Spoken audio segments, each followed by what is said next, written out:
നമസ്കാരം. പ്രധാന വാർത്തകൾ. ഡ്രൈവിംഗ് ടെസ്റ്റ് ബഹിഷ്കരണം തുടരുന്നു. ഡ്രൈവിംഗ് ടെസ്റ്റ് മേഖലയിൽ സർക്കാർ പുറത്തിറക്കിയ 4/2024 സർക്കുലർ പിൻവലിക്കണമെന്നാവശ്യപ്പെട്ട് ഡ്രൈവിംഗ് സ്കൂൾ ഉടമകൾ നടത്തിവരുന്ന ടെസ്റ്റ് ബഹിഷ്കരണം ഇന്നും തുടർന്നു. കൊടുവള്ളി സബാറ്റ്യൂ പരിധിയിലെ പൊയ്യ ടെസ്റ്റ് ഗ്രൗണ്ടിൽ ഡ്രൈവിംഗ് സ്കൂൾ ഉടമകൾ ഡ്രൈവിംഗ് ടെസ്റ്റിനെത്തിയ ഉദ്യോഗസ്ഥരെ തടയുകയും ടെസ്റ്റുകൾ ബഹിഷ്കരിക്കുകയും ചെയ്തു.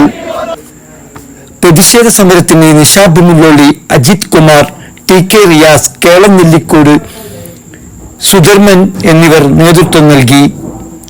കുന്നമംഗലം പോലീസും സ്ഥലത്തെത്തിയിരുന്നു. ഡ്രൈവിംഗ് ടെസ്റ്റിന് പഠിതാക്കൾ ഇല്ലാത്തതിനാൽ ഉദ്യോഗസ്ഥർ തിരിച്ചുപോയി. മാക്കുട്ടി ന്യൂസിന് വേണ്ടി ഹബീബ് കാരന്തൂർ, കുന്നമംഗലം.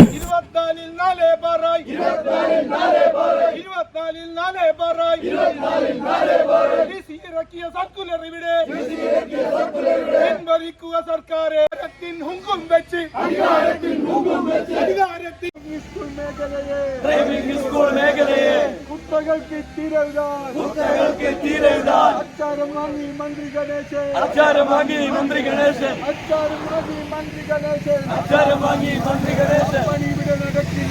അപ്പണി ഇവിടെ നടക്കില്ല.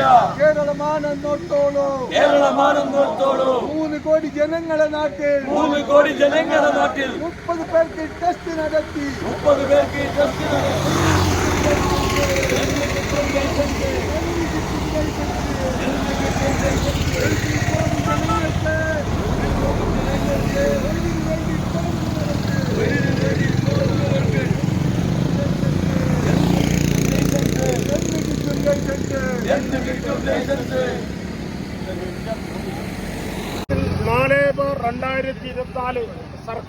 സർക്കുലർ പിൻവലിക്കണമെന്ന് ആവശ്യപ്പെട്ടുകൊണ്ട് കേരളത്തിൽ എല്ലാ ഡ്രൈവിംഗ് സ്കൂൾ ബാക്കേംഡേഴ്സ് ഉൾപ്പെടെ അനിശ്ചിതകാല സമരത്തിലാണ്. ആ സമരം തുടരുന്ന ഭാഗമായിട്ട് ഇന്ന് കോഴിക്കോട് ജില്ലയിലെ പൊയ്യയിലെ ടെസ്റ്റും ഇന്ന് ഞങ്ങൾ നിർത്തലാക്കിക്കൊണ്ട് ബഹിഷ്കരിച്ചുകൊണ്ട് ഞങ്ങളെ സമരം തുടരുകയാണ്. ഇന്ന് നിങ്ങൾക്കെല്ലാവർക്കും അറിയാം, കേരള സർക്കാർ ഒരു നിയമം കൊണ്ടുവന്നിട്ടുണ്ട്. കേരളത്തിൽ സാധാരണക്കാരുടെ ജനങ്ങൾക്കോ ഗ്രൗണ്ടോ സംവിധാനമോ ഇല്ലാതെ കേരളത്തിലെ പുതിയ രീതിയും പരിഷ്കാരങ്ങളുമായി മന്ത്രി മുമ്പോട്ട് പോയാണ്. കേരളത്തിൽ വിരലിൽ ഉണ്ടാവുന്ന സ്ഥലങ്ങൾ മാത്രമാണ് ഇന്ന് മോട്ടോർ വനവകുപ്പിന്റെ കയ്യിലുള്ളത്. ഈ ടെസ്റ്റ് ഗ്രൗണ്ട് പോലും ഇല്ലാതെ പുതിയ പരിഷ്കാരവുമായിട്ട് മന്ത്രി വരുമ്പോൾ തപാലിലൂടെ നീന്തം പഠിപ്പിക്കുന്ന രീതിയാണ് ഇന്ന് ഗണേഷ് കുമാർ കേരളത്തിൽ മോട്ടോർ വനവകുപ്പായിട്ട് സംയോജിച്ച് മുമ്പോട്ട് പോകുന്നത്. ഒരു നിയമങ്ങൾ കൊണ്ടുവരുമ്പോൾ, അതിന്റെ സർക്കുലർ കൊണ്ടുവരുമ്പോൾ കേരളത്തിൽ അതിനെക്കുറിച്ച് പഠിക്കുവാനോ അതിനെക്കുറിച്ച് മനസ്സിലാക്കുവാനോ സർക്കാരോ വകുപ്പോ തയ്യാറായിട്ടില്ല. അതുകൊണ്ട് നിയമങ്ങൾ വരുമ്പോൾ അതിനെ ഞങ്ങൾ സ്വാഗതം ചെയ്യാൻ തയ്യാറാണ്. പക്ഷേ ആ നിയമങ്ങൾ നടപ്പിലാക്കാനുള്ള സംവിധാനങ്ങൾ ഇവിടെ കേരളത്തിലെ ഗണേഷ് കുമാർ മന്ത്രി ഇവിടെ ഒരുക്കിത്തരണമെന്നാണ് ഞങ്ങൾ ആവശ്യം. ഇന്നിതാ വീണ്ടും പുതിയ നിയമം ഇവിടെ വന്നിരിക്കുകയാണ്.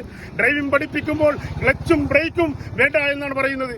ഞങ്ങളെ ഉദ്യോഗസ്ഥന്മാർ അതിൽ കയറിയിരിക്കുന്നു, ഞങ്ങളെ ഇൻസ്ട്രക്ടർമാർ അതിൽ കയറിയിരിക്കുന്നു. ഞങ്ങളെ ഡ്രൈവിംഗ് പഠിപ്പിക്കുന്ന കുട്ടികൾക്ക് പോലും സംരക്ഷണം നൽകാൻ കഴിയാത്ത രീതിയിലുള്ള ഒരു നിലവാരമില്ലാത്ത നിയമങ്ങൾ സർക്കാർ എതിർക്കുമ്പോൾ അതിനെ ശക്തമായി ഞങ്ങൾ എതിർക്കുകയാണ്. ഇന്ന് കേരളത്തിൽ ലക്ഷക്കണക്കിന് പേപ്പറുകളാണ് കെട്ടിക്കിടക്കുന്നത്. ഈ കെട്ടിക്കിടക്കുന്ന പേപ്പറുകൾ ടെസ്റ്റ് നടത്തുവാൻ വേണ്ടി മാസങ്ങളോളം വേണം. ഈ ലക്ഷക്കണക്കിന് ടെസ്റ്റ് നടത്തുന്ന പേപ്പറുകൾക്ക് കോടിക്കണക്കിന് രൂപ സർക്കാർ വാങ്ങിവെച്ചിട്ട് പോലും അതിന് ടെസ്റ്റ് നടത്തുവാൻ ഡ്രൈവിംഗ് ടെസ്റ്റോ സംവിധാനമോ ഇതുവരെ കേരളത്തിലെ മോട്ടോർ വകുപ്പിന് ഒരുക്കാൻ സാധിച്ചിട്ടില്ല. അതുകൊണ്ട് ഞങ്ങളുടെ ഈ പ്രതിഷേധം കേരളത്തിൽ മൊത്തമായിട്ട് ടെസ്റ്റുകൾ പരിഷ്കരിച്ചുകൊണ്ട് ഇന്ന് മുമ്പോട്ട് പോവുകയാണ്. AKTMS ഉൾപ്പെടെയുള്ള നമ്മളെ INDs ഉൾപ്പെടെയുള്ള വിവിധ സംയുക്ത യൂണിയനുകൾ ഞങ്ങളെ ഈ സമരത്തിൽ പങ്കാളികളാവുന്നുണ്ട്. ഈ സമരത്തിൽ പങ്കുചേർന്ന എല്ലാവരെയും അഭിവാദ്യങ്ങൾ അർപ്പിച്ചുകൊണ്ട് എന്റെ വാക്കുകൾ ചുരുക്കുന്നു. നന്ദി, നമസ്കാരം, ജയ് ഹിന്ദ്.